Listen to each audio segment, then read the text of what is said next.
right, welcome to the latest episode of Enterprise in Mind. Got the whole crew here. Hope everybody's had a wonderful 2 weeks since the last episode. Like usual, we start the meeting and we start talking, and then we go, oh crap, we should hit record before we get too deep into this. So Alex has an update on something that he mentioned a few episodes ago, but honestly, I forgot about it. So it could be a great refresher for things that you might find yourself in. I know I've been thinking about this kind of stuff a lot lately. So Alex, why don't you cue us up with what you want to talk about, and we'll do our thing. Sure. Also noting for those who are watching on YouTube or other video platforms, the black sweater crowd. High five. Wait, we're so technically coordinated. mine is use a t-shirt on the court warm up. It's a dark navy. It's a dark navy. Oh, all right. This is very us. This is a thing. No, you're wrong.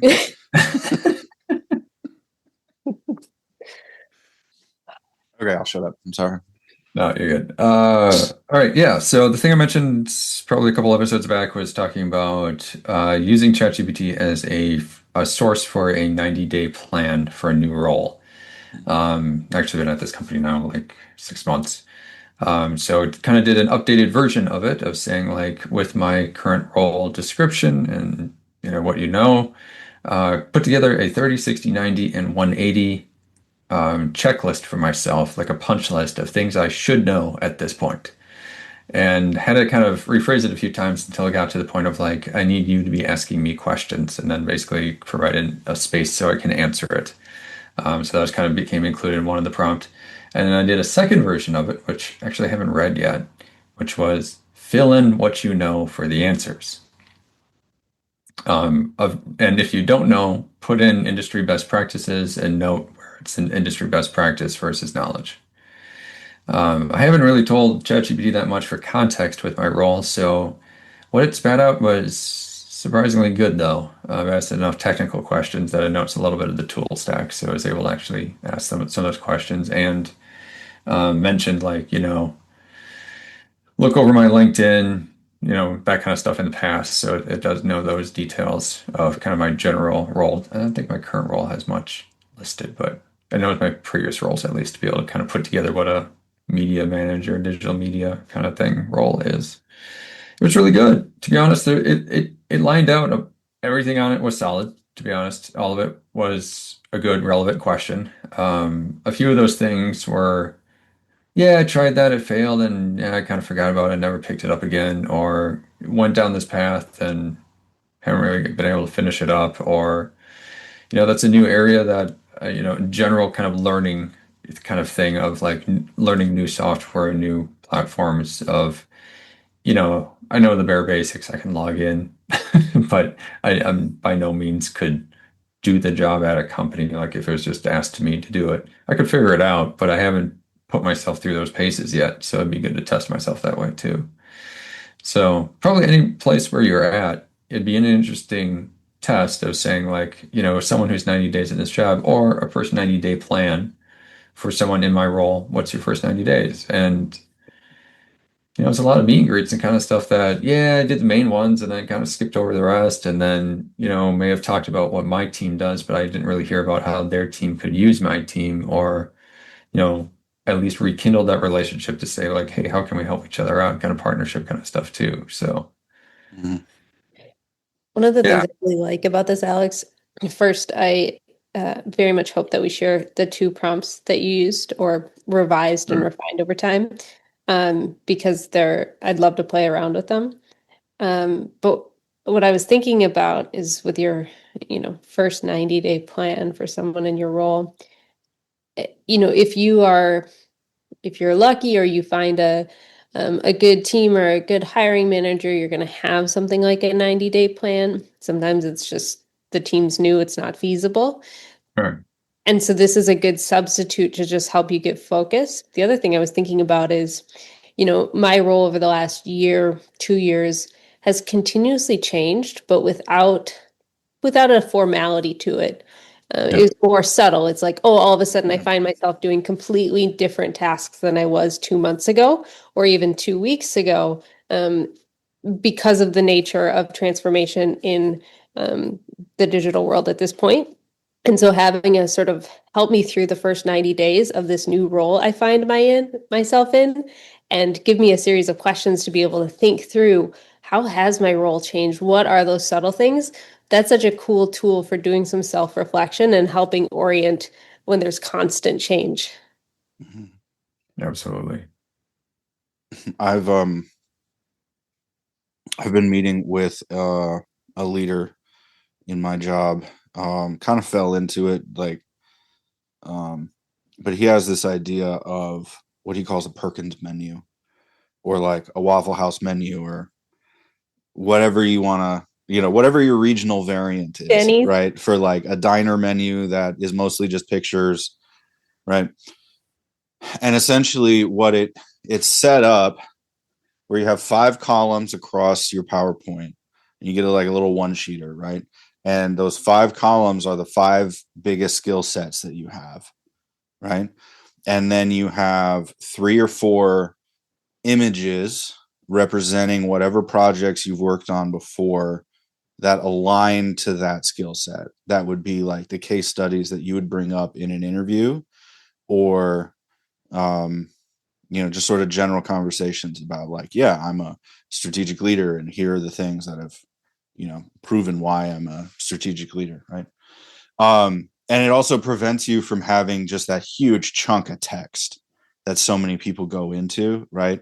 Where if you have an image and then a single bullet point that has to like only cover, a half an inch on the screen, you're naturally going to be much more abbreviated with what it is. And essentially all it is that menu of options for when you're in an interview or performance thing, to be able to say, this is what I'm good at, here's why I'm good at it, and here's the example that backs up my experience in that. So his challenge to me was to do that, right?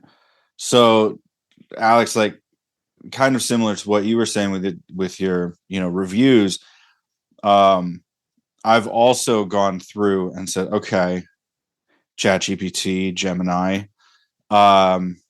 here's a sort of anonymous version of my resume.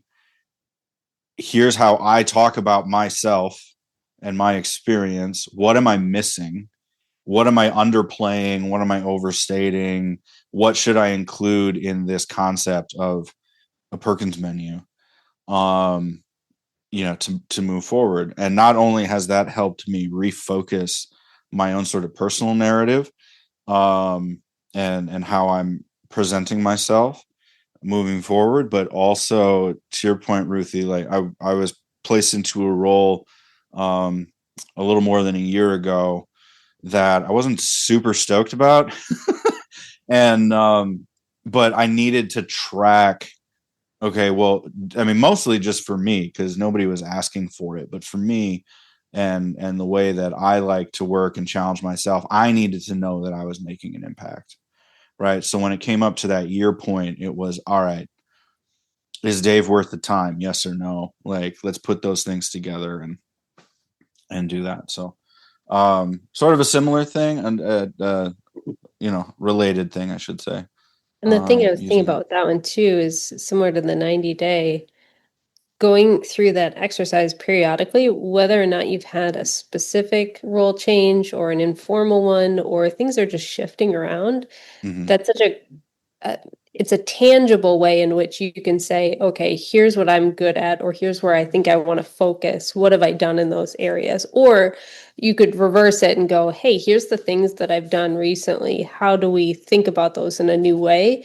Because as we evolve in our careers, we have to sort of shift our intuitions about what we think, like, not just shift our intuitions about what we think we're good at, but also there's, dare I say, an identity change around there. Like, I think I'm this, right, but oh shoot, the last 4 projects I've worked on have actually shown me that I'm this other thing, and that might be a better jumping off point to where I want to go next. That's so cool. I love these two. Alex, you're thinking. I can see that you're thinking. Yeah, yeah. Dude, I'm terrible at poker, right? Killing me.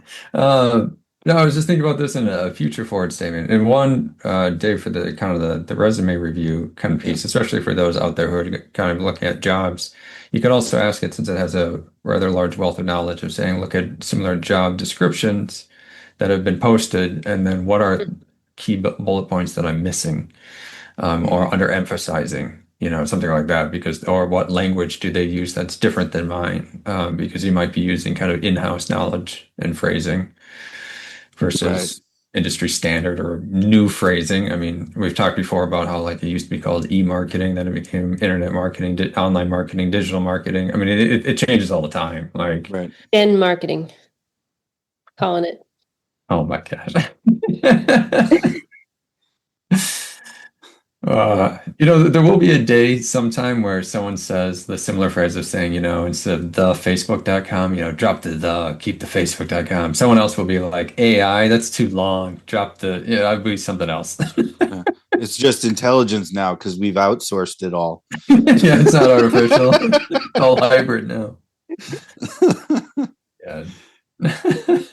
Yeah, sort of an optional extra like next step that I had fun playing around with along these lines was well, Ruthie, to your point, the here are the things that these projects have pushed me toward, Mhm. right? The question for me was, okay, I've been in these roles.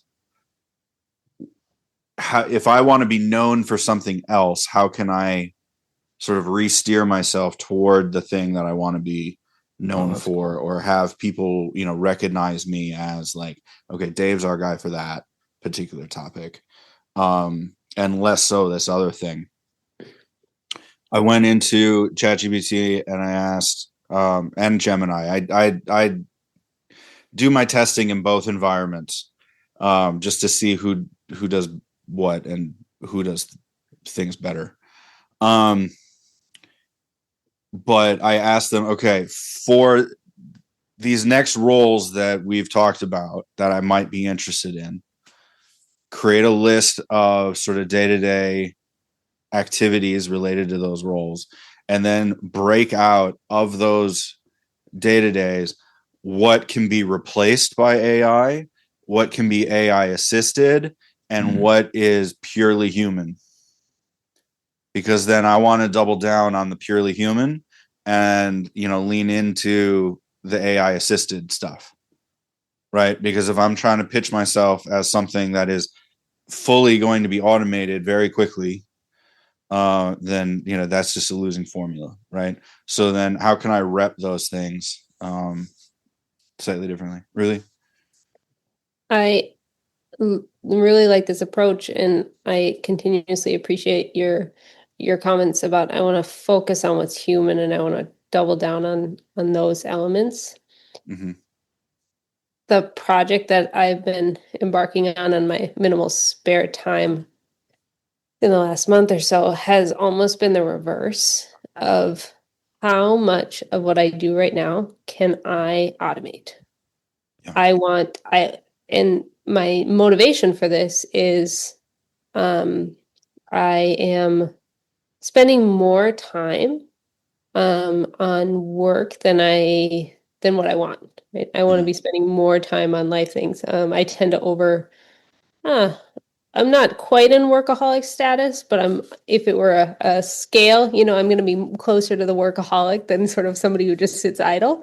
And so one of the things I've been thinking about is, hey, if I want to clock out at 3 every day so I can pick up my kids and actually spend time with them during the waking hours when we're all Right. sort of coherent and not crabby, how can I maintain a similar level of output with that sort of truncated time frame? And so I've been pushing myself to, okay, how can I create an agent that can assist these tasks? What are the things I can just complete? Like, how can I hand off the things that I'm doing? Where am I spending too much time? Maybe I'm overthinking things. Maybe I'm just so yeah, overthinking is usually the situation.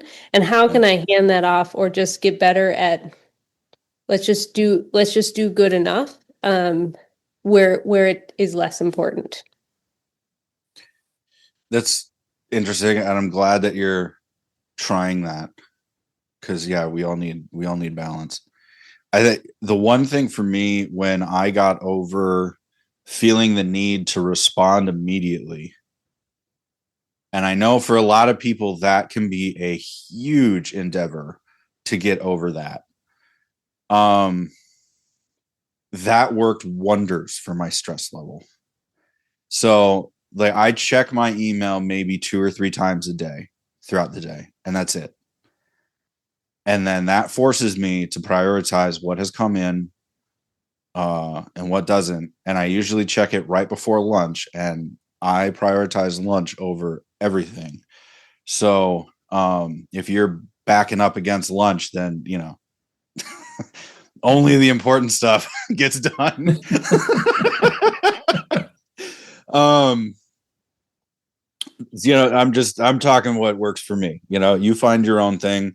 But like, I remember talking to some executives recently, and they were all talking about what granola bars they keep in their desk because they skip lunch. And that is such an anathema to me. Like, no, I'm not going to do that. Like, and if you need a meeting with me over lunch, guess what? We're going to be eating when we have that meeting. So, and then like team stuff. I do a little more with teams things, but I found as I got into like global roles, I was getting pinged so frequently that the notification bell became a trigger, right? And I know certain people who have been on Slack channels, for their companies have the same problem. So I turned off that notification too. And it's just been awesome. Now, does that mean I'm not doing my job? No, that does not mean I'm not doing my job. I am completely doing my job, and I have very frequent check-ins to the people that matter as to whether or not they think I'm doing my job the way that I should be. And the answer is always yes. So for those of you who are feeling super agitated and nervous right now, after hearing me explain this, I'm glad you've recognized that feeling in yourself. Now go do something about it. And that's probably a sign that you should probably execute some of this stuff and just chill a little. And go get lunch. Go get lunch.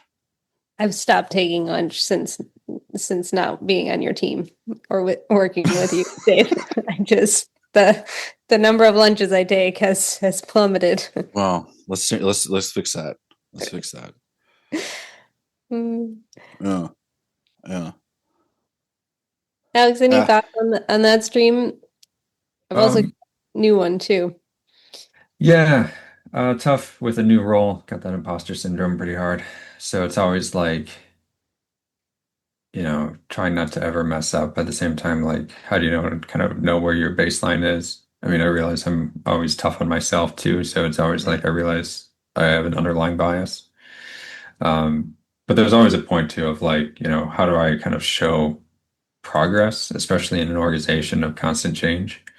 And it's pretty difficult to actually get something done when the organization keeps radically shifting, basically. Even within 6 months, it's like hardly the same.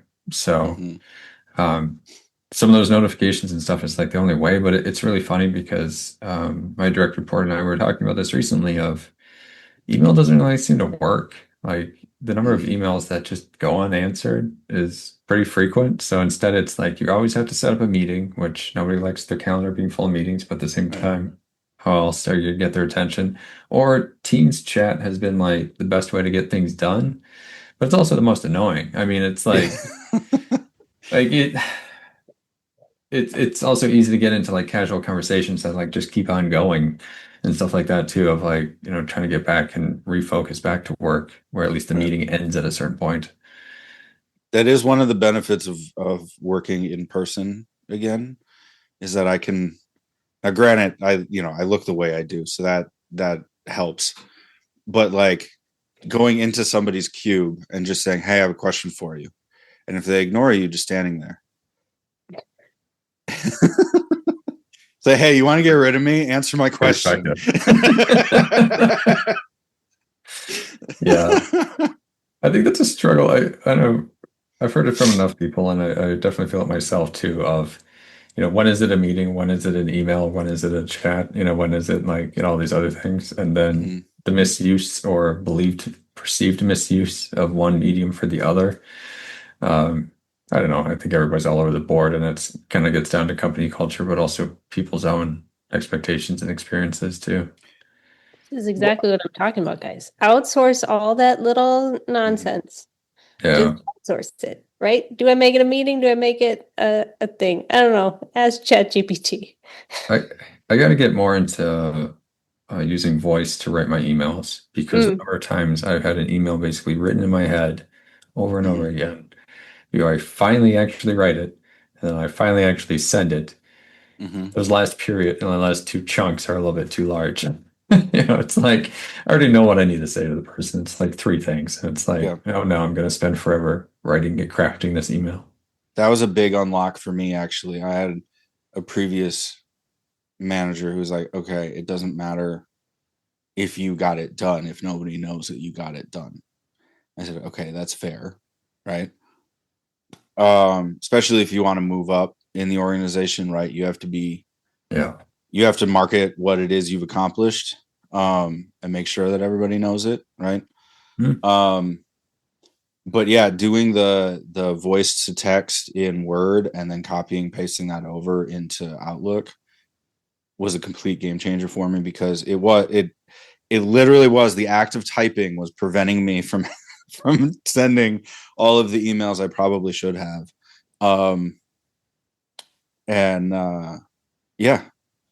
Yeah, it's like I have all these microphones in my studio. It just makes sense that I can talk a little more for it.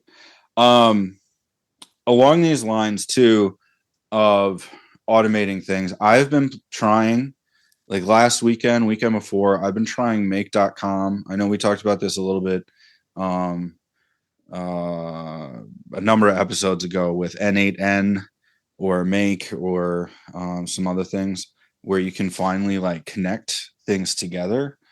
And I gotta say, after 3 days of playing with it, the promise is there, but there are so many sort of optional things that in order for the automation to work properly, you need another subscription, or you need access to the API, which is a higher level of subscription than you have, or, all these different things where you're just like, oh, okay, so I know I'm smart enough to know how to do this and that this is a thing, but I don't have the capability to just spend my way to the solution, And of course, halfway through the 3-day time frame of trying everything out, was like, is this actually better than me just doing it? Because this feels a lot longer, but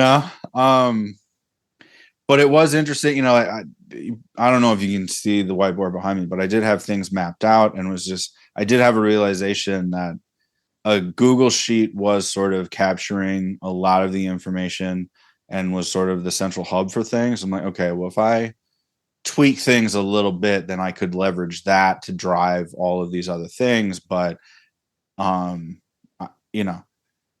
part of the 3 days was standardizing the information too, right? I mean, that's one of those problems with the automation, is having all of these things sort of standardized so that the robots know exactly what you meant, and there's no wiggle room, and there's no, this is the way that, Dave does it. It's no, this is the way the robots need it to be so that it just works. And, am I happy I tried it? Yes. Is it done? No. Will I keep going? Maybe. I think even if I could automate like 1 or 2 things, even just to automatically update the table, that could be really cool. And that would save me a bunch of copy paste time, right? but I'm also not about to spend $200 a month for enterprise GPT. Like, no, just not. I'm just not. So I know, Alex, you've been trying to do some automations, and I know you talked about your experience with this before. Are you still doing that? Have you tried anything new recently? Yeah. Actually, the project I've been working on is this Looker report that pulls in a bunch of different data sources. Been using ChatGPT 5, which is actually pretty funny because it's just got released and it basically auto selects which model best fits your question. Yeah. Some critics or detractors are saying that it's just a cost saving measure for OpenAI because they're kind of pulling different models in. But also the model selection, there was really no naming system before, that kind of thing too. So I think there's enough confusion there in the market that's pretty valid too. It's not an agent though, and I was playing around with an agent before, so it's really funny. So I have three chats who seem to have no recollection of each other, even though it's shared memory. One of them's 5, one's 4, one's 4.0. One of them has browser access, but not agent access. The other one is an agent, but it doesn't seem to have browser access. And then I have 5, which apparently has neither. So ended up like manually, step by step, creating it myself with, luckily with ChatGPT kind of tutoring me and teaching me along the way of like I asked it to like teach me like a beginner, like give me all the step by steps of exactly where Right. buttons are on the screen. I mean, like give me everything because screenshots would be great, screen share would be great, or something like that, but I don't have that option. So at least descriptive text would be good too to try to build this out. And been doing it, but man, it's slow. And I was going to bring this up today, but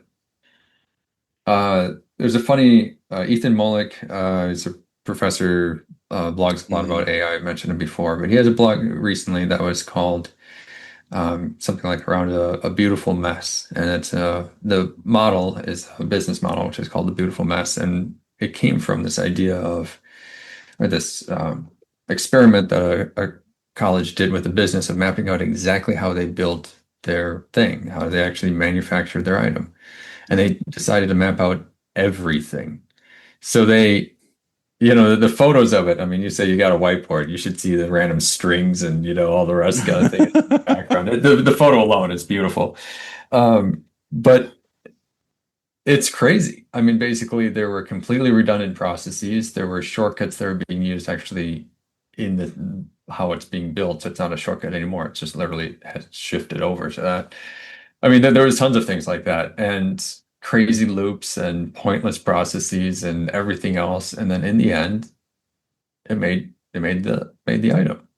Right. So there was a project manager brought the CEO through it, and to use cleaner language, he was like, "It's even more messed up than I thought it was." Like nobody knew how bad it was, and it became this business model talking about basically is modern business is super messy. It's astoundingly messy. Like the process, and if you actually were to actually ever write it down from beginning to end for any project, anything launched, I mean, you'd probably be like, why? Right. Why do you do all this? And I think I've been playing around with some AI tools and I've struggled with some that can't do a website rebuild. They can do a website build, and they give you very much what I would call like a Squarespace build of like chiropractor in San Diego, and they give you a testimonials page, like it's 5 pages standard. But if I'm trying to reskin like a corporate website that exists in a different tone, better usability, WCAG, accessibility standards, like all these other kind of things being applied to it, that's too far because it's too messy. And that's just so much, it just was so fitting to what I've seen as well of there's so much promise with a lot of these AI tools of what can exist in a really clean environment. But the moment you throw in like a real world environment, it's like, I can't do that because I don't have admin access of that. I do have access here, and I can use this tool, and I can be kind of scrappy. And it's like Right. everything becomes these weird shortcuts and strings through it.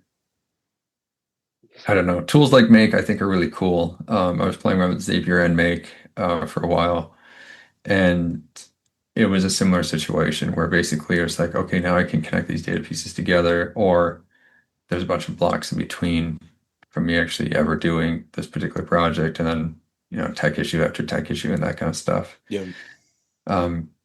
Weirdly, that it runs into job security, to be perfectly frank. I mean, someone's going to be doing this, but goodness knows Right. my boss isn't going to be doing it. It's going to be me.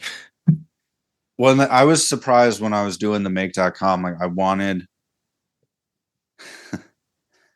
wanted to be able to take the text that's created by one thing into a transcript and then have that text extracted and put into a sheet, right?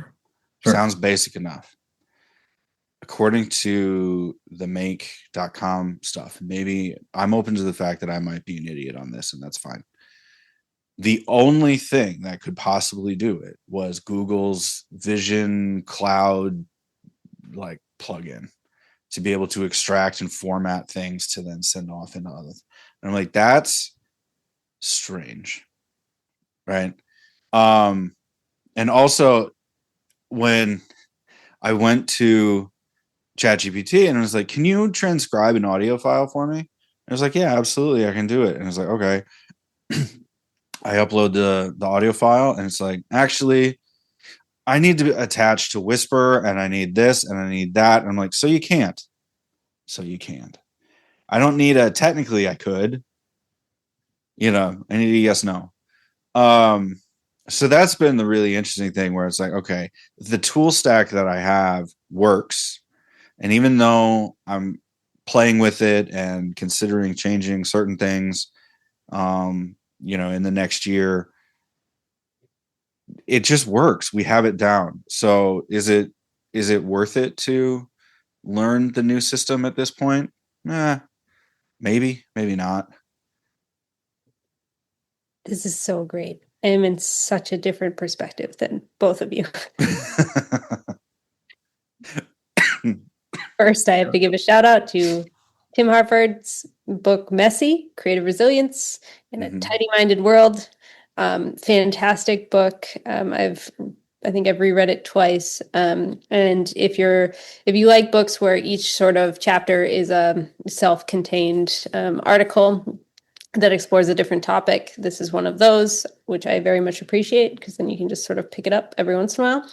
And what he talks through are sort of a number of case studies across music, across the tech world, across MIT, a whole range of different case studies in the modern world in which it's the messiness that allows for or opens up the space for creativity, and how that messiness might not be.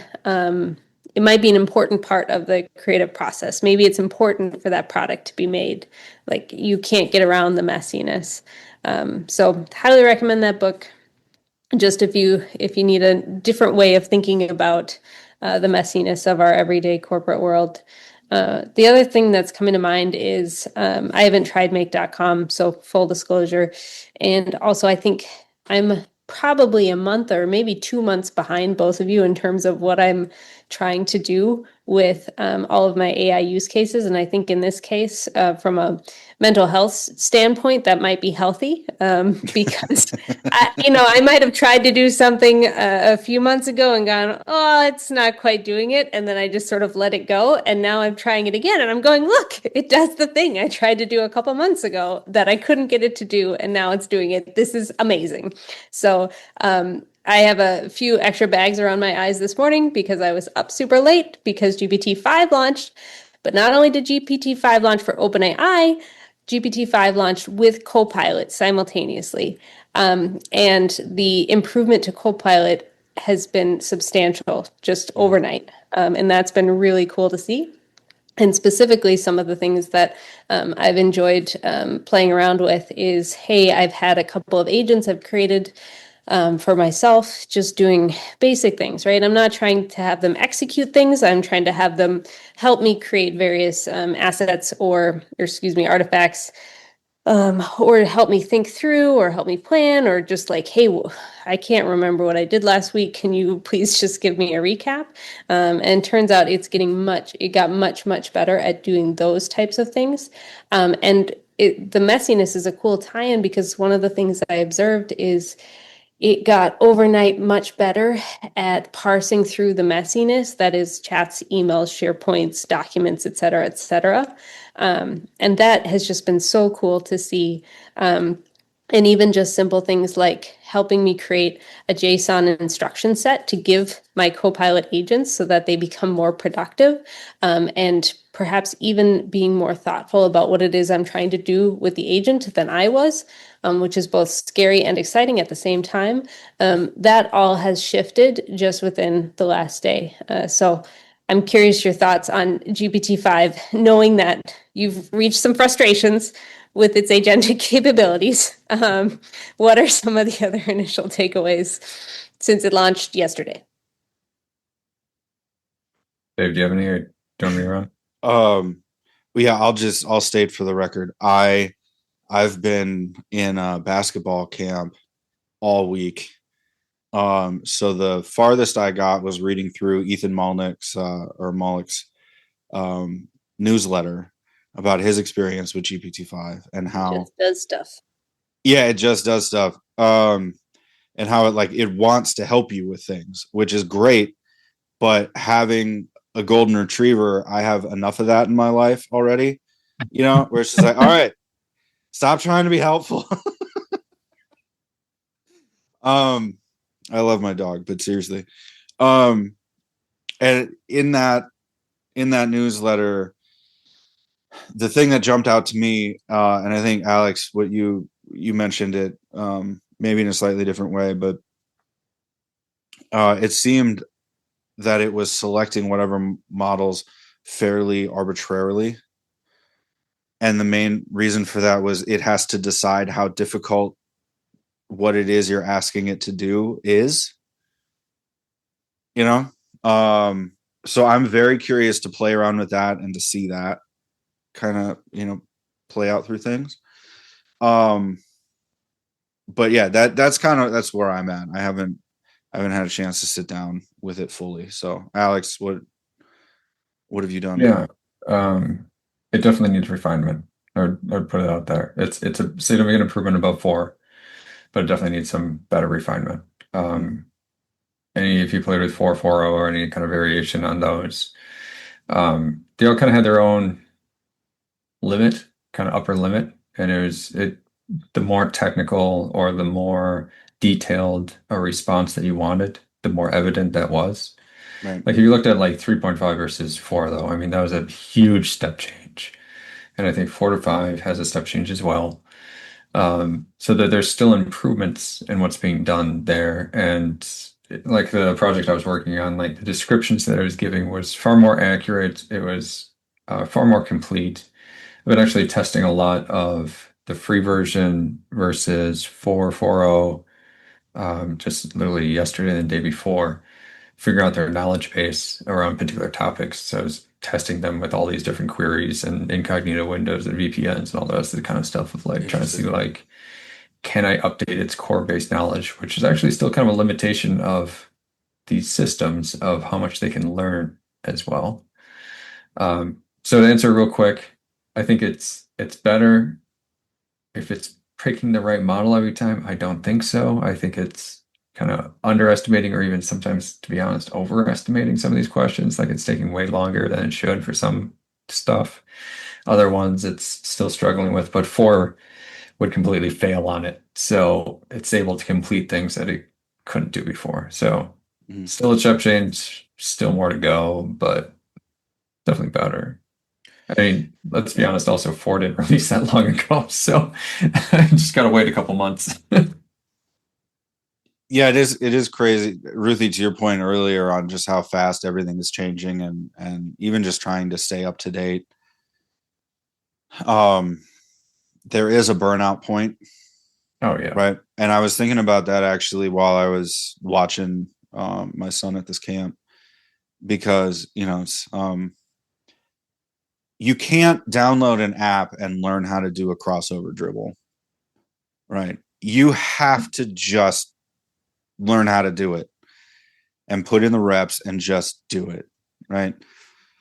And I know one thing that's jumped out at me with your 30, 60, 180 comments before, Alex, I think was you were asking for a 360 review and found out your coworker was using GPT for it, Oh yeah, long time right? ago. Yeah. Yeah. And that to me, that has stuck with me. And I've been trying to figure out why that's bothered me so much. Yeah, I should probably just write a newsletter on it to like get some thoughts down on paper, but like it just seems like a breach of trust, you know? And on the one hand, yeah, okay, cool, we can get all these answers. But what are you going to do about it? It's one thing to get all the answers and to put it out, but if you don't actually know how to use it, or if you don't know how to actually apply it, then we haven't actually improved anything. We haven't moved forward in any way, right? Um, and I was thinking about that with my kid because there's loves basketball, but there's a 0% chance that he gets any taller than like 6'3". Like I will put good money on that statement. Um, so I go to the coach who has coached at a very high level, WNBA and European basketball, and I mean like serious levels. And I just said, hey, for the shorter dudes, what what sort of skill set should we like focus on, or you know encourage more than the other ones, because you're never going to be a rebounding champion if you're 2 feet shorter than everybody else, right?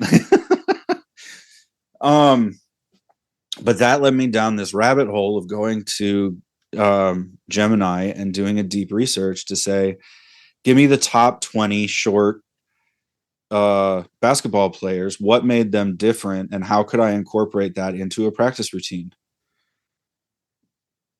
That was wonderful, and I did that in like 10 minutes, and now I can read through it and figure out how to incorporate that into my son's practice routine. And before any of you email us saying Dave's forcing his kid to do stuff, this is you don't know my kid, so just know that he's driving this for sure. This So yeah. this reminds me of a conversation we had, maybe it was a few months back, about it is not going to give you the questions. Right. It will give you the answers, but you have to know the question. You have to know where you want to go. And that, I think, is continuously reinforced with everything I've been working on. The cases in which I have a clear idea of here's what I'm trying to get out within the parameters of what the technology can do. Of course, not, as I mentioned, I don't push the boundaries too much. In the cases where I have a clear idea of here's what I want to do, it's a very powerful tool. In the cases where I'm sort of floundering, it can also be a powerful tool if I'm asking questions of help me how to think through this problem and how I should be utilizing these set of technologies, or how I can even reframe my thinking. It is powerful in that case, but ultimately I know where I want to go. I want to change the way I'm thinking, or I want to get to X point. And I think your example of the 10-minute basketball case just exemplifies that point. Yeah, because I mean, we've talked about it a lot on the show, and I'm sure we'll come back to it again, but like I think these tools are only as good as where you want to go. If you don't have the goal setting, if you don't have an idea, then they'll definitely help you out, try to formulate an opinion to figure out where you might want to explore. But like you still have to work, right? I mean, it's exactly what I said to the students at the university when they're like, networking's hard. Any way that to make it easier? No, it sucks. Go do it. That's it. That's the advice. Just get used to it, because nobody else likes it either, and that can become your superpower, to be the one that sets up the coffees.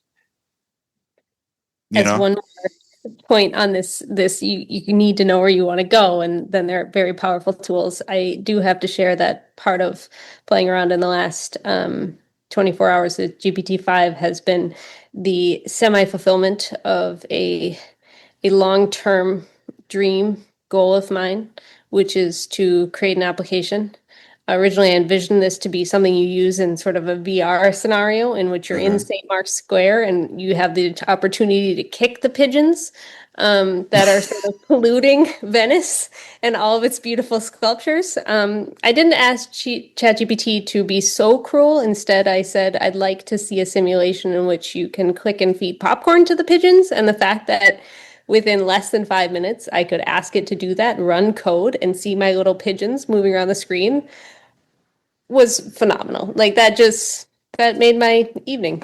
I'd just like to state for the record, Alex and I do not promote violence against animals. Oh, leave the flying rats alone. Come on now. Exactly, yeah.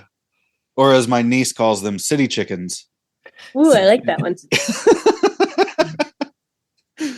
All right, on that note, with PETA calling, we will we will see all of you in 2 weeks on the next episode. Please go subscribe to the Pathways newsletter. We are adding great stuff, and we added over 100 subscribers in the first week. So thank you to everybody who did that. And we will try to get Alex to share his prompts for you to play around, and we'll put those in the Pathways newsletter. So go get those, sign up for that, and join us in 2 weeks for the next episode. Take care. Thanks all. Cheers.